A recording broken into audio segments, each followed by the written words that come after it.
Welcome to Best Practice, a show where we interview leaders in the building industry to unpack the tools, strategies, and tactics they use to run great organizations. Today, we're very excited to be joined by Christian Giordano and Bolanle Williams-Olley of Mancini Duffy for a fireside chat. Christian is driven by a quest for learning with 25 years of experience. Christian is host of the Anti-Architect podcast. He's reimagining the building industry with a progressive approach as president and co-owner of Mancini Duffy, an 105-year-old New York-based architecture and design firm. In 2020, he completely revolutionized the design process as the inventor of the patent-pending The Tool Belt, which is a software suite that allows users to explore and manipulate 3D models collaboratively in VR to make decisions together. Bolanle Williams-Olley is Chief Financial Officer and co-owner of Mancini Duffy, a technology-first design firm. She is a dynamic leader within the built industry and the founder of several impact organizations. She's also #1 best-selling author of Build Boldly, Chart Your Unique Career Path, and Lead with Courage. You can purchase your own copy on Amazon right now. And with that, thank you very much, Christian and Bolanle. And also thank you very much, Sylvia, from the Monograph team for joining this conversation today. Thank you. Thank you, guys. Yeah. What an intro. Absolutely. And thanks everybody for joining. I see that more have joined the conversation. Please put your questions in the chat or in the Q&A. We'd love to get to those in the last 15 minutes of the conversation. So let's start with, and these questions are for the both of you. What does a technology first design firm look like? Yeah, I mean, a technology first design firm really looks like a very collaborative environment, and more so than the previous way that you'd think of an architecture firm, sort of people pinning up and looking at drawings or sketching on things. It really is an integrated process that starts with design, but design within, in our case, Revit or Rhino, and it's pushed through a software that we've developed called the Tool Belt, and that gives a completely interactive way of working. So you have to imagine that, I guess if I were to think about it, it's actually not too dissimilar to how you used to work if you're kind of all standing around sketching. But in this case, we're sketching in the computer, but we're doing it interactively with our clients. So we invite the client into the process from day one or even before day one, if it's sort of a pre-lease situation or a site plan situation. And they come into our office. Obviously, pre-pandemic, it was always coming into our office, but now, post-pandemic, we can do everything virtually as well. We've adapted the software for that. But essentially, everybody comes in. You're in our design lab, which is an R&D facility room, and you've got in there the entire team, from the project manager to the project designer to the technical architects on the job.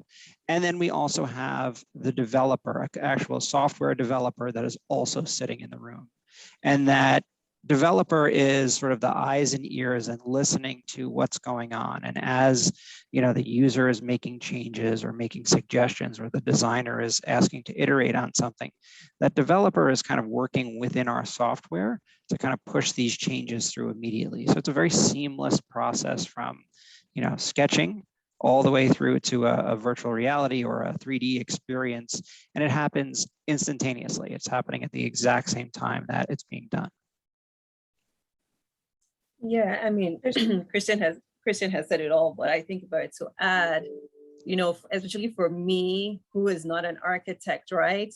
So my viewpoint is really looking at how we are using technology or leveraging technology to help us push our design process, our viewpoint, and also push the profession, right? So our peers can see how we are designing, and then they can also be challenged to thinking about their own process and thinking about how they can apply technology to improve their own way too. So for me, it's really and truly leveraging leveraging the technology to set our own Mancini way. Yeah, and if I were to kind of look back, 30,000 feet, as where do we want to see that, where a technology first architecture firm go? It really needs to carry beyond just the design process and into the construction process as well. And I've said before, one of the silliest things I think that we do is we put all of this effort into creating our 3D model. And every little thing is figured out and specified. And even today we did a client review and we were walking through the 3D model. It's all there.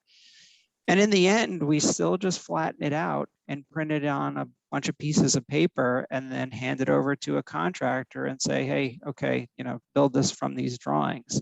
And there's a real disconnect in there. And that to me is where we really are trying to now push the beyond just the design process, which has been amazing, but into now the delivery process and then ultimately the construction process. How do you think the role of the architect will change as this design process changes now that you have more voices in the mix early on? And then how do you steer the design process, maintaining the control throughout the project? So as far as it changing, I think that it changes the speed in which things can occur. But that doesn't necessarily mean, and I try to convince our clients of this all the time, it doesn't necessarily mean it's going to change the speed in which things get done. Because of I think the way architects work has really changed, almost more so in the past 10 years than it did in the previous, let's call it 50 years. Because as the advent of the computer really began to take hold, and I'm not talking about AutoCAD, because AutoCAD really was just a mimicking of hand drawing. So when you get into now 3D modeling, probably 10 years ago or so, you're getting to the point, whoa.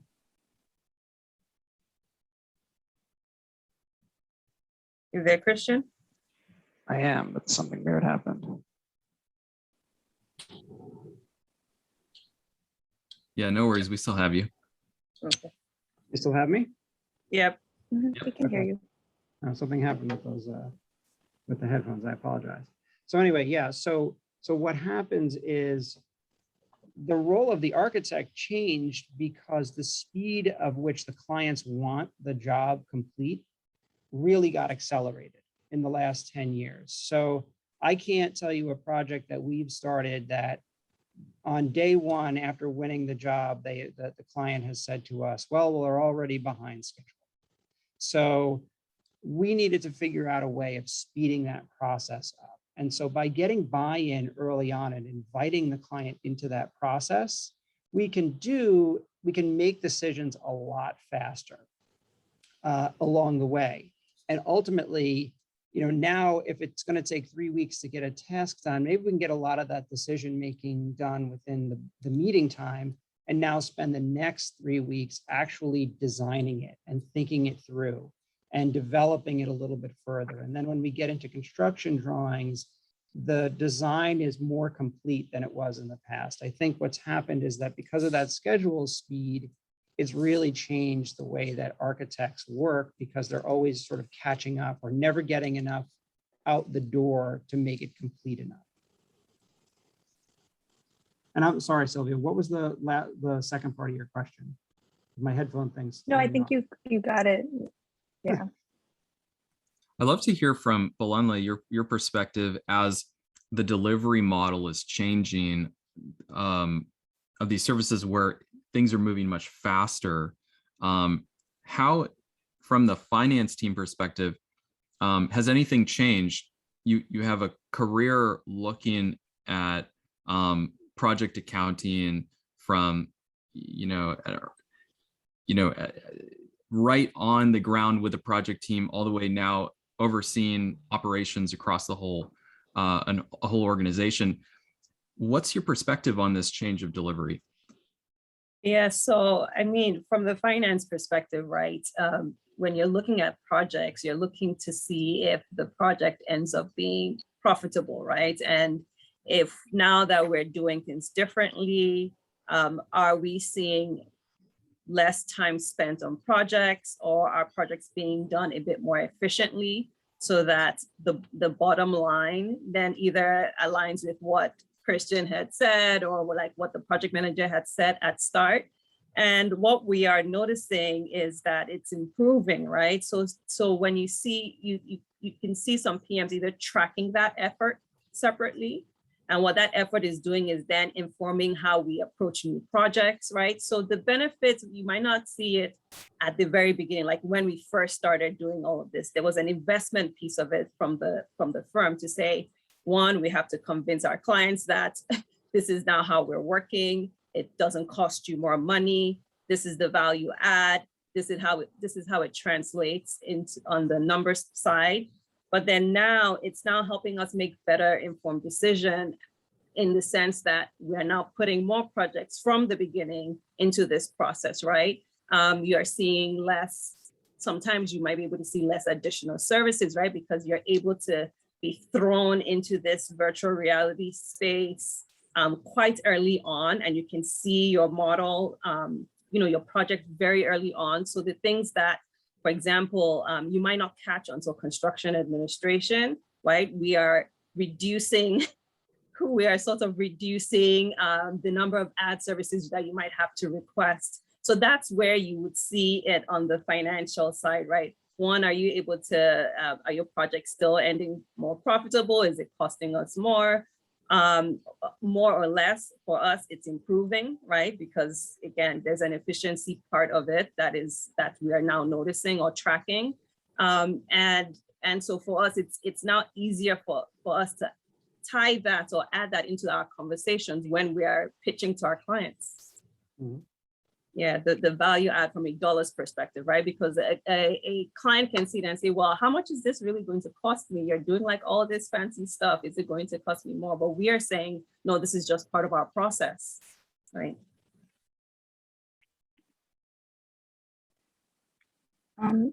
I also, sorry. I imagine that having a really strong team at Mancini is crucial in developing and hiring the good, a certain kind of, what are you looking for when you are hiring and growing your teams? And how do you want to make sure that your teams are part of the equation to a successful project?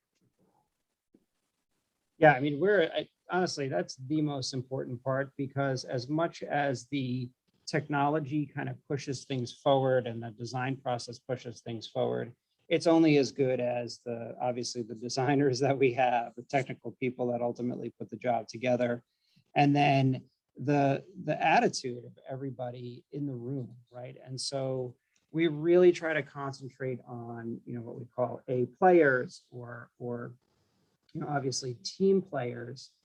But I think it's a little bit different than that. We also are looking for people. So I mean, I always learn, don't be the smartest in the room. And I am by far the dumbest in the room at Mancini. There are don't mind him. Here. That's not true. There are so many brilliant people here that, just have amazing ideas. And so as important as it is to be a great team player and a great designer and all of those things, it's just as important to have your own ambitions. And that's really what we're looking for when we hire people. So if there's an idea that someone has, a passion that someone has, and I've always said, I don't care if it has anything to do with architecture or design, we will support it in some way. And that's really how this whole R&D facility occurred, is that people had different ideas and passions. I mean, someone wanted to really work on 3D printing. And so we developed a real strong 3D printing aspect of our practice. That's not about printing little cute models of our buildings. It's about actually what we call a micro factory, bringing the 3D printer to the site and printing part of the final product that's actually there, whether it's hung on the wall or part of the an art installation or a light fixture. We've done a few of those. So it's about, well, what is it that makes you tick? And what do you want to do with your career beyond just architecture? And we want to hear about it and support you. We have one guy that had an idea for this automated lawnmower. It didn't go anywhere. It turns out there's already one on the market, but we went down that road and we looked to see how we could maybe develop it, right? I mean, I always felt that the education of an architect or interior designer, anyone in this profession, it's such a broad, strong education, and it's so creative that there are so many other things that could come out of what a typical architecture firm does. And that's what we're looking for most when we hire people. Yeah, I mean, this for us, I think what gets us excited when we're interviewing is that it's your unique selling point, right? Like, how are you standing out? How are you representing yourself? How are you speaking to your strengths? Because, and also there's a character bit to it, right? So like Christian had mentioned, we look at A players because if you have a strong character, there's a lot that can be learned with the right support, right? So really it's more so about you the person, and how are you interested in being the CEO of your own career here at Mancini, right? So you're charting your own path. I have to plug in the book subtitle, right? You're charting your own path, but like really still plugging into the entire team, right? Because you're plugging into the vision of the company. You have buy-in into what myself, Christian, and the other partners and everyone in leadership is really trying to do here, right? And so those two things for me are really important, right? And also we look for people who, you have an interest in something you want to explore, even professionally, maybe you're not there. I use myself always as an example. When I joined Mancini, I was a senior project accountant. I probably would not have the title or the exponential growth that I had if when I met with Christian, he didn't say, let's give it a shot, right? So you might not necessarily be ready, but if there are things that we see that can be nurtured within you to prepare you for whatever role it is that you're applying for, you want to take on here, those are the people that are of interest to us, right? But it's not shielding yourself, but really like pushing further into who you are and speaking to us about it. That's what gets us excited when we meet with people. For the both of you, especially Christian, when you took on this challenge to like reinvigorate Mancini at that 105, I actually be interested to know like at what years old was Mancini when you stepped in to introduce a whole new breath of velocity. But I'm just so curious because you get the sense that the firm has this speed going on that feels like it wasn't really natural, like it's on purpose, it's purposeful, it was invigorated, it was like there was like a trigger event. I'd love to hear more about what was the before and after, and how did you do it on purpose? Yeah, sure. So it was about 10 years ago. That's when I came over. I worked at another firm before that called HLW International, a large international firm. That's actually how I know Bola. And, when I came over, it was really almost like an offhanded comment that was made to me. And that's really what got me here. Was I met Ralph Mancini, and they were looking for, they were looking for someone in their under 40 years old. That's what they told me. I was under 40 at the time. And to come in and really bring some youth and energy into a firm that was, frankly, a little stale. And the firm's owners at the time, who I love dearly, Tony Sharippa and Dina Frank, they were at the end of their career. They had just gone through the recession of 2008, and the firm was very, very much a very monolithic interior design firm. I mean, we designed high-end interior design for financial services firms. That was pretty much 90% of the revenue that came in here. And 2008 hurt. It really came in, and that was the market that crashed of all the things, right? And so it was very tough to kind of begin to rebuild that. And I think as the market came back, they did begin to start to diversify and bring in other work. However, it just took a while. So I come along, and that's kind of how it was positioned to me, was that you would come in and you'd be able to kind of do what you wanted in this old architecture firm. And I knew Mancini Duffy. I knew Mancini very well. It's a very well-known firm in New York City. And, you know, I thought, all right, well, that's an interesting challenge. I loved my time at HLW. I'm still very friendly with a lot of those people there. But this seemed like really the next real logical step, and really to propel my career. And so I jumped in and came here, and it was a lot of work, I will say. You know, kind of reinventing a firm. To Tony and Dina's credit, they got out of the way, but there had been some, I don't want to say damage, but there had been some, you know, market kind of, you know, people had said, well, I'm not sure if Mancini's going to be around for a long time. They knew Ralph had retired. Ralph Mancini, the founder, had retired a long time ago, and kind of was stumbling along. And so there was that to overcome. Oh, by the way, yes, we are still, I think it was 40 people, and, you know, everything's okay here. We still have a lot of projects. And then it began to just kind of chip away. And it started, honestly, with celebrating the smallest of victories.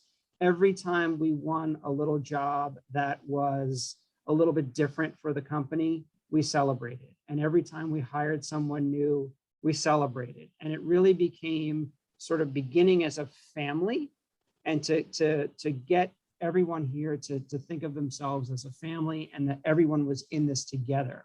And I think that's what kind of started our resurgence, in a sense.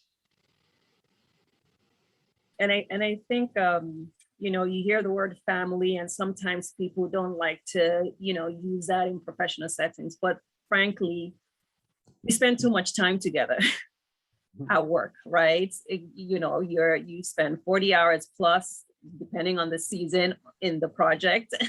And after a while, you know, like keeping it strictly professional, or not really like, you know, showing concern for the people in your team becomes weird, right? I think there's a saying that it says people want a leader who's real than a leader who's right all the time. And so if you're real with your teams, you are understanding where they're coming from, you are paying attention to the things that interest them, you are concerned with their growth professionally also, you know, if it is they just want to focus on architecture, right? When you start to create those things, I think you see that tide change, right? Like you begin to find your tribe, or you find the people who want to work at companies like this. And for me, it's just, you just spend too much time together not to interact that way. Bolanle, in your book, Build Boldly, I was reading how when you became CFO, you wanted to become the leader that you wanted to be, not just following someone else's playbook, but then also not getting too stuck in your playbook, so set in the ways. Can you share some experiences where you set out on a path, but then changed it as you saw what was needed at the time, and maybe in both of your experiences, what you started trying out on, and then how you adapted along the way? Yeah. So I came, when I joined Mancini, I came from Skidmore, Owings and Merrill, right? So two vastly different types of organizations in size, in types of projects that we do. But one of the things that I really appreciate about my experience at SOM is sort of like the rigor in which we looked at finances, looked at AR. And so the example I will give is, I think when I came, you know, some of the methodology in which we looked at our accounts receivables, I tried to implement that here. Very, very helpful. We still use it, right? So every single week I meet with the project managers to go over AR, just to get a status pulse on what's outstanding, where are things, have you heard anything from the client? Do you have any changes? Now, the way in which I initially presented the information was almost like, you know, from my Skidmore background, you know, like you're projecting out, I don't know how many months. However, I quickly realized that doesn't necessarily, or that method or way of looking that far out wasn't really working for us. One, because there was a knowledge gap, right? My project managers here are just beginning to get used to being reporting this information in a habit or forming this rhythm. And so I had to essentially scale back. I'm like, okay, why? Maybe we're not looking at 3 months. Maybe we're looking at 1 month, right? Just tell me a month, right? And so for me, when you do that, especially when you're introducing a new habit, that gets people adapting a little bit faster or easier, or getting more comfortable with it, just because they were not exposed to reporting on that level before. And so that's one of the ways in which I had to now like change course, right? To cater, like still have some of the structure from there, but cater to the folks that I was working with. And also even like my internal team too, right? So my team also wasn't used to having to like produce certain reports for me. And so I had to scale back. You start small, and then as people are getting used to it, then you can begin to improve on it and course correct. So those are two examples of ways in which, yes, I was like gung ho, like we are going to do this, and then you have to be flexible in your approach. Yeah, and for me, you know, I learn every day. I came into, you know, the leadership role here. I was running an architecture studio at HLW. I was doing a lot of things with a team, but not an entire firm. And it was a very different mindset. And it's a very, when you really, at some point, you begin to understand the weight of it, especially when you take on the ownership role, that, you know, everyone here, not only are you responsible for them, their families, their health insurance, their paychecks, whatever else they have going on in their life, their careers, what they want to do with their careers. So it becomes a little overwhelming in the beginning, I will say. But you know, you kind of work through that. And I had help along the way. And I'll say, you know, we hired a coach early on, a business coach, and that coach really helped us with a structure and a system that ultimately could help us expand. And we followed that system, and still to this day follow a lot of aspects of that system that I think keep us organized, and just how the leadership team came about and then ultimately grew to where I think we have a fantastic leadership team now. And then setting the vision, right? And the vision was, yeah, we want to do all this cool stuff with technology, but it was a little bit more than that. It was really, well, what do we want to be when we grow up, right? In terms of even just revenue, right? Again, coming from the design side of architecture, I didn't know what revenue was. I mean, okay, I knew money comes in and money goes out, but whatever. But you very quickly begin to understand how important the revenue is that's going to drive everything that you do. So the business side of things actually is the driver to do all that fun stuff that we ultimately want to do in the end. And so that was a learning process for me, and I think all of us. What I do admire about us, and you know, Bola and I have a few other partners as well, is we've all done this together as a team, and we've learned along the way. We've made plenty of mistakes. You know, I chased a lot of shiny objects in the beginning because I thought that they were cool. But we've really, I want to say, we've matured over time, and we've grown the company to withstand things like a global pandemic, and to not panic when there's diversity that hits us in some way. How do we, you know, stay resilient with that, and pivot and use those things as an opportunity to grow the firm? And that's kind of where we are now. That, and if you would have told me, you know, 19 months ago, or however long the pandemic's been, that, you know, this would be a great opportunity for us, I would have told you that's impossible. There's no way, you know, the world's ending. But we pivoted there and stayed positive the entire time. And it's been actually a good thing for us.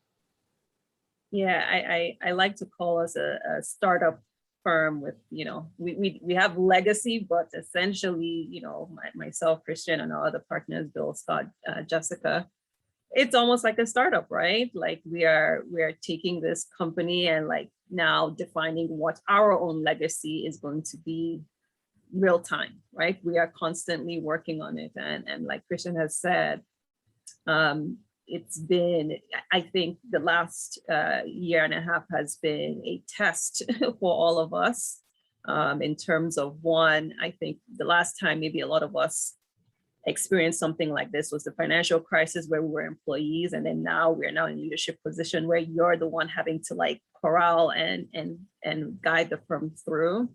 It's been incredible how we've been able to power through, and that really is because we see ourselves as family, especially in leadership, right? So we're working professionally, but we're also like just carrying each other through all these decisions that we have to make. Speaking of your leadership team, I was saying before this chat that there's this amazing episode where you bring a bunch of different partners from your team together to introduce the Anti-Architect podcast. I think it's episode 1. And it's a great conversation. I encourage everybody to go check it out, and including the other podcasts as well. But at the end, there's this great question that Christian asks, which is, what am I not good at? And I love Bolanle's response, where you say something like, he's like Santa Claus. You're like Santa Claus. You sometimes you give too much. And She called me that was it yesterday or the day before? No, I've now changed it. I said he's like Oprah. He's like, Oprah. you get a car. Like that's Christian now. well, what I wanted to follow on with that is Christian then goes on to say this great thing, which is I'm trying to make it happen that the minimum salary is $200,000. And I want to go a little bit further on that, because I want to ask, like, what needs to happen as a business for something like that to occur? Like, what is blocking the current market or business model, and how might that happen in the next 5 years? Yeah, I mean, what's blocking it, frankly, is the architecture profession sells hours and not value, right? So it really is always a drive down in price over and over again. So you get more, but you pay less for it. And our other partner, Bill, and I, we always say how when we started in this profession, that in New York City, if you took a corporate interiors job, typical straight up corporate interiors job, you were probably getting around, let's call it $5 a square foot for an interiors. And in New Jersey, it was $4 a square foot. Well, today, you're probably getting about $4 a square foot and $5 a square foot in New York. And it can vary here and there. Unfortunately, it usually varies further down. Yet people are making obviously substantially more. I mean, 25 years ago, I was probably making $35,000, and or a starting designer was making that, and now that's obviously not a starting salary. I don't begrudge that at all, but the market has stayed very, very. I don't even want to use the competitive, but just hours driven. So the way to get to that, honestly, is working more efficiently, working smarter. And that's where we go back to the technology side. It's getting everybody on board to make a decision early on and to push the process through. So when I'm designing, I'm also creating the construction documents. Oh, and by the way, I'm also creating the thing that's going to be delivered to the contractor in the end. If we can connect that entire process seamlessly and everybody works together as a team, and that's a little bit of what my podcast has become about. When I talk to other engineers or project managers, it's about getting everyone on the same page. There are some outstanding, if everyone worked in the way that the other project delivery methods are, like IPD, we could get to everybody getting a $200,000 base salary, because everyone's sharing in the profits of those particular projects. They're not purposely driving down to be the lowest common denominator that they can be. So I think that's certainly one way that we can get there. But the entire profession has to move towards that. It can't just be a few, right? And it can't only be the, you know, the black cape, you know, starchitects, whatever we call them these days, that are doing that kind of thing. It's got to be, and ironically, they don't pay as well as probably Mancini Duffy does. And I also want to throw this in, is the reason I said that on the podcast is because, and I truly appreciate, and Bola knows this, I truly appreciate everyone that works with us. I genuinely, I'm always amazed that they want to come and work for us, and not because we're not great and all of those things, but I'm just very grateful that people are willing to spend their time and energy with us. There's so many options out there, right? And I want to be able to show that and pay that back. And that was really the idea behind that. I've mentioned it a few times, but yeah, but I am Santa Claus, I guess. No, honestly, I mean, aside my Santa Claus comment, right? Somebody has to be the myself and Bill, our CEO, who are like the gatekeepers. Yes, but Bill calls himself the fun killer. But yeah, Bill is the fun killer, Christian Santa Claus. But so while, you know, maybe we're not able to pay everybody $200,000, we do try to look for ways quite early on, actually, even frankly, even before the pandemic, look for ways in which we can stand out, you know, outside of your base salary. We, as a company, we, you know, did something called a vacation stipend, right? Where we gave employees a little stipend, not to vacation in your house, but like to actually go somewhere, because we want our employees to plug out, right? So wellness is important to us, because you're not going to be able to do all this great design and great work that you're capable of doing if you're constantly burnt out. Yes, there are times on projects that are just busy, but we thought, okay, how can we monetarily, you know, give something to our employees to take vacation? A big thing for me was flexibility, right? Like, so how are you catering to young mothers who also still have ambition and still have passion to move up in their career, right? Where you're not making them make a choice. And so Christian will tell you, and I think I talk a bit about this in the book, like in our interview, I was like, Christian, let's forget about the job.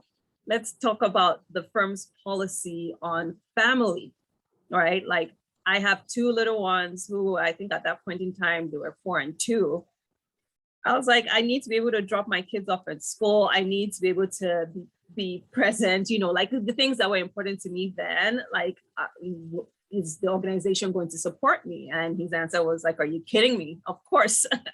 You know, like, it helped for me to have partners, or at that point in time, a boss, right? Before Christian and I became partners, a boss who cared about things like that, right? And so like things like that are ways in which, you know, one, maybe it's not financial, but you're getting other things that add up that have financial value, right? Or it's time value that money can buy, to make working here great for our employees, you know?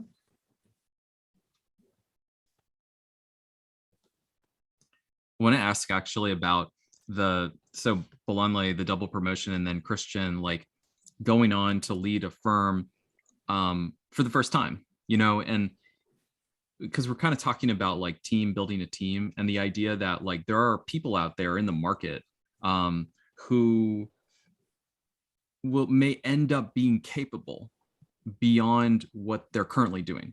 So in your case, like, you know, stepping up 2 levels or stepping up to run a whole firm, who are the other people in the market right now that the existing organizations don't recognize their capability? But for example, Mancini Duffy might take them up, you know, might raise them up into the role that they really can achieve. And are you seeing that across other staff members in your team as well, where you're pulling, you know, maybe it's not like a one-to-one connection, but it really is like a diagonal movement up in their career through Mancini? There are several here at Mancini that, you know, really catapulted, you know, if you want to call it, through the ranks, right? They skipped a bunch of steps, just like Bola did, right? They jumped from associate to principal. And because I, you know, in certain circumstances, I didn't see a reason to, you know, have a formality about it. It was, these people have shown such initiative and such a drive and really in the mission and vision of what we're doing, that they needed to know themselves, and the entire firm and, you know, community needed to understand that, you know, these are the people, and there's a reason why they're, you know, they're getting promoted or whatever it might be. And they've also come, you know, they've never asked for anything either. They've only ever said, these are the things that I see that can be improved, or this is where I think we should do something new, or I have an idea for this. And that's where we came up with this idea of entrepreneurialism, right? If you're an entrepreneur and you're working in here and you've got something that you want to say or do, you know, we're all for it. So yeah, if there's anybody out there that, you know, your firm that you're at isn't, you know, listening, or they don't want to listen. And listen, there's many reasons why, and I don't fault other firms. There's many reasons why people aren't going to move up, right? And or can't move up. There's, you know, obligations and financial obligations and all sorts of things that behind the scenes you never know, you know, what's going on with the leadership of your company. But one thing you can do is ask. And really the way that my ownership came about at Mancini was I asked. I had said to Tony Sharippa, I mean, the idea, I was running the place, we were doing all these great things, I had a small bit of ownership, but I said to him, hey, you know, I would like to own this firm one day. How do I do that? And he said, well, make me an offer. He literally said that. And the next day I came in with a written offer as to how I was going to buy the firm from him. And he accepted it. And I've said this on another podcast where I said, you never know if you don't ask for it. You've got, you know, you don't need to be a jerk. You don't need to be overly aggressive, but ask, hey, what are the plans here? Or, hey, this is what I think I can do to bring to this organization. Is there an opportunity for me here to do that? And if they say yes, great. If they say no, come on over to us.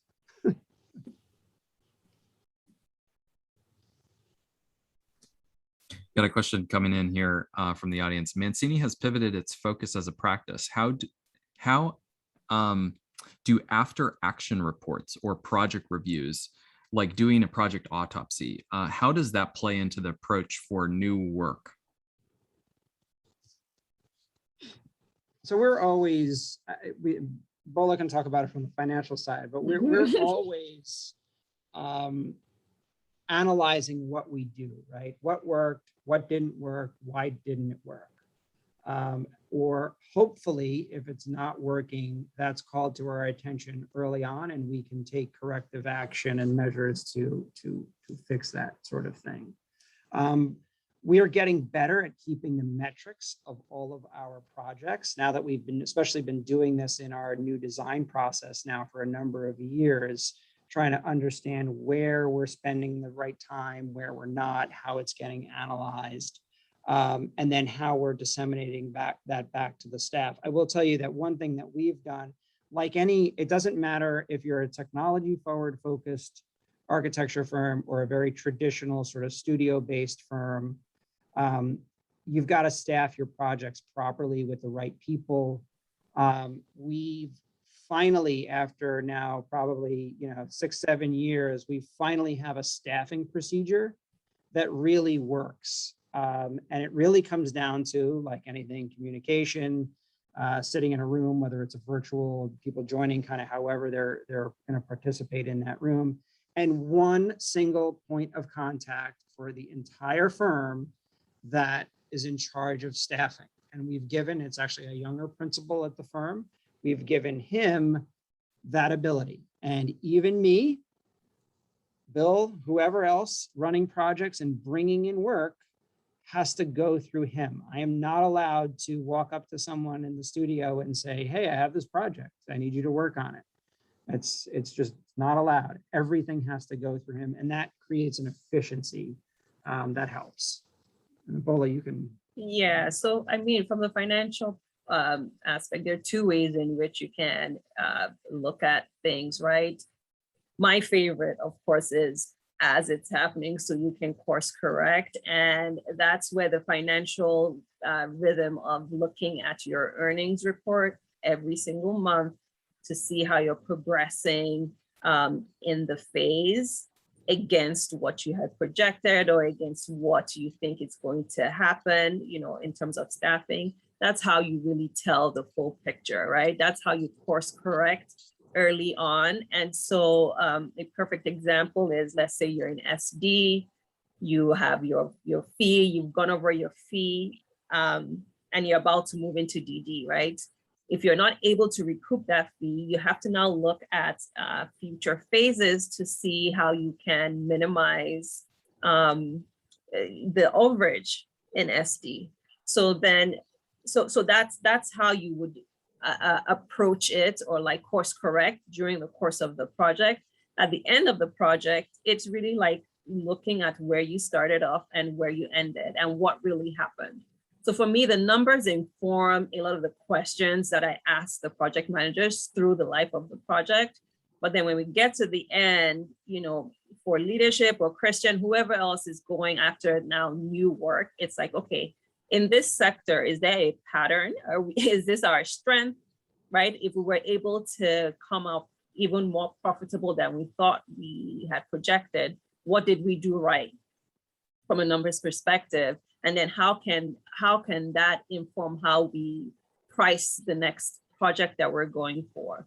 Or if we did not do well, then what really happened? Was it our issue? Was it the client's issue, right? Like, so all of those things help spur the types of questions that we ask ourselves, or the team, asks of each other, especially when they're doing like a lessons learned or a lunch or learn, where you're going through what worked, what didn't work. And then that can help, like know what markets to go into or how to price it, or price it better. Sans the market like knocking down your fee. But it gives you so much information. So for me, I mean, I don't have to know the details, but the numbers tell me a lot, right? Oh, did we staff it right? Did we really need, we staffed only 2 people, but we really needed 4 people for this effort. Okay, so going into the next project, we have to figure out how to staff it properly. So those are the ways where doing a project autopsy as the life of the project unfolds, and even at the end, it's really, really critical in terms of, how it affects your bottom line. We also share everything with the firm. We share the financials. We show it quarterly, for good or for bad. And I think that helps everyone, again, with like a buy-in and a common, goal, and seeing, this is where my effort went to, this is what the profit that was made, and this is where it went ultimately. Yeah, that's how you just keep engagement, I think. Mm-hmm. I also heard you talk about the numbers, Bolanle, in a way that understanding and knowing these numbers gives you a peace of mind. And I really appreciated you talking about that. Would you like to elaborate a little more? Yeah. So running a business, right? There's a huge wellness piece to it, like we've said. And if you don't understand where your numbers stand, you're not going to be able to sleep at night. I mean, granted, if it's even bad, at least if you're sleeping, you kind of know where everything is. You're not walking blindly.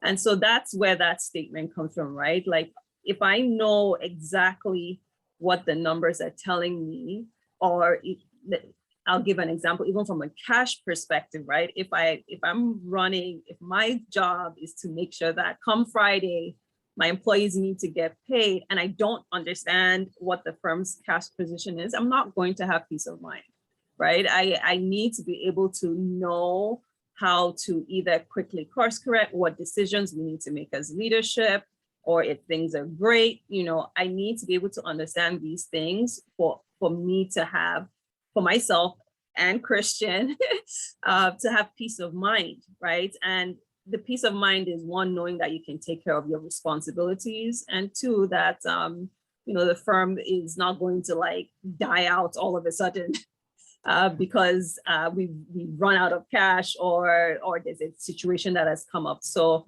constantly, consistently I think that's the word I want to use, consistently paying attention to things that are happening on a project level, on a firm level, brings that peace of mind. We do it with our personal finances. Some people maybe, maybe not. But I treat it the same way, right? If I care about my money, I need to be able to care about the firm's money so I can have peace of mind and sleep well. Christian and both Bolanle, you both seem to have one foot in architecture, one foot in outside industries and business, or in, just other kind of disciplines too. What reference points do you feel like other architects might want to listen into a little bit more, to get a better sense for what's coming in the future, and what era are we in now? And maybe some of the most powerful ideas that have driven your career, that and where they came from. I mean, for me, like you said, I call myself a multi-hyphenate, right? Like I have a lot of interests. I have, a passion of giving. I consider myself one who's very service driven too. And so through all these different initiatives that I've started, that helps. So example, maybe even with like my nonprofit and trying to build schools in Nigeria, right? Me bringing that conversation into the day job or to Christian helps the projects that I'm working on back in Nigeria, right? So I am literally in the built industry and I'm trying to build schools in another country. And so I can lean onto Christian's expertise or like his connections or his network when I'm trying to fundraise, to help these projects I'm working on. But what that does is just show me the need of other folks who are in low-income communities, or it helps. When I say it helps me appreciate a lot of the privileges that I have, but it shows me that we need to be giving more to these communities. We need to some way, somehow in our professional lives, find ways in which we keep giving back to people, right? So we can just be working, just be doing our 9 to 5s, but we are all responsible for caring about everyone, right? So that's one of the ways, or one of the things that I see in like my nonprofit that I bring to them. Like it helps me bring them, Christian and Bill and everyone else or the firm, back into the sufferings or the things that folks are going through outside of our first world problems. And I will say, like with She Builds Waves, right, which is my women's initiative in the industry, it helps me then see what our needs or what we need to be responding to in our firm, right? What are the needs, or what are women talking about, and how can we make sure that in our organization we're addressing some of those questions that come up. Yeah, and so for me, I mean, Bola knows this. I go forward constantly. I never look back. I just keep plowing ahead. Whether it's a mistake behind me, I try to learn from it, whatever that might be. In the end, I want to see this company, myself, my family continue to grow. I've always looked at myself as a bit of an outsider in the architecture world. I never quite fit in architecture school. I always saw it very different. I saw most architecture students, sort of falling in line the way that they were supposed to. And I always came at it from a very different perspective. And that's what's driven me now, kind of taking, this firm into the generation that we're in now. And that's what continues to kind of push us forward. So how do we become, we were talking about this earlier when we were kind of preparing, I like to be the only architect in the room, right? I don't necessarily want to be part of the organizations that have to do with architecture or construction or real estate. even though I'm always part of them, I'm happy to participate. It's not always where I want to be. I want to be somewhere where there is no other architect and where I can meet other interesting people or other business owners, other potential clients. And that's where the idea for the podcast came. How do we, and that's kind of why it's called the anti-architect, is that don't quite fit in. And I always wanted to improve the profession. I do believe that there's a lot in this profession that can be improved. There's amazing people here, as I said earlier, smart people that have so much to offer. And if we can harness that and begin to change the profession, I think it'll raise everybody's level up tremendously. Thank you. One last question. Monograph's favorite closing question. What is the kindest thing anyone has ever done for you? Double promote me.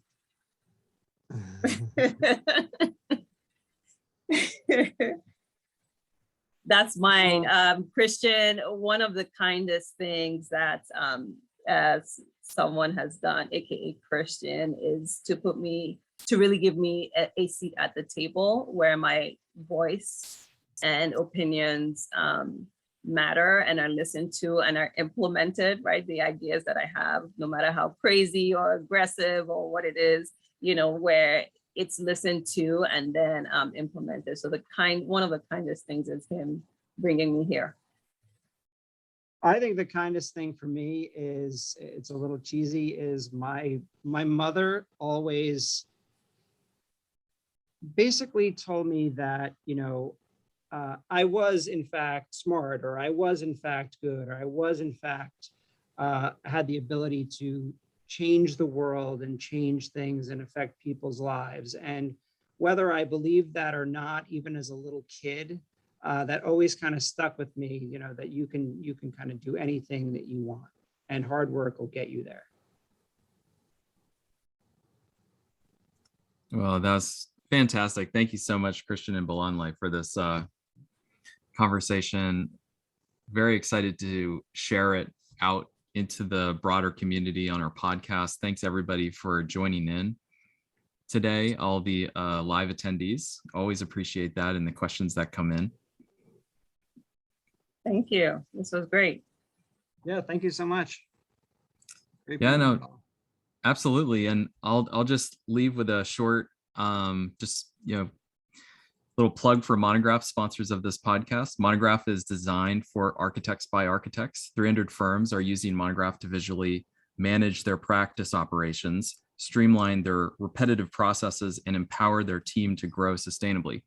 In fact, 85% of Monograph reviews say easy, simple, or intuitive.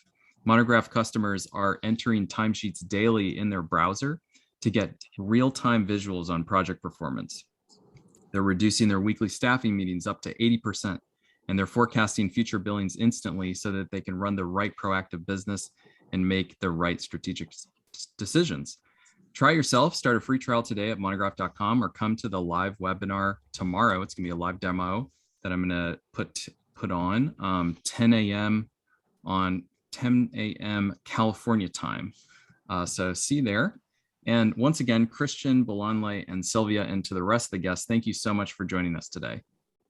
Thank you. Thank you. Thank you. And if you're in New York, if you're tuning in to New York, I think, Bolanle, you're doing a book launch, an in-person book launch. Yes, in an hour. Yeah, we are going Okay. to be celebrating the launch of the book. Join us at OFS 31st and Broadway.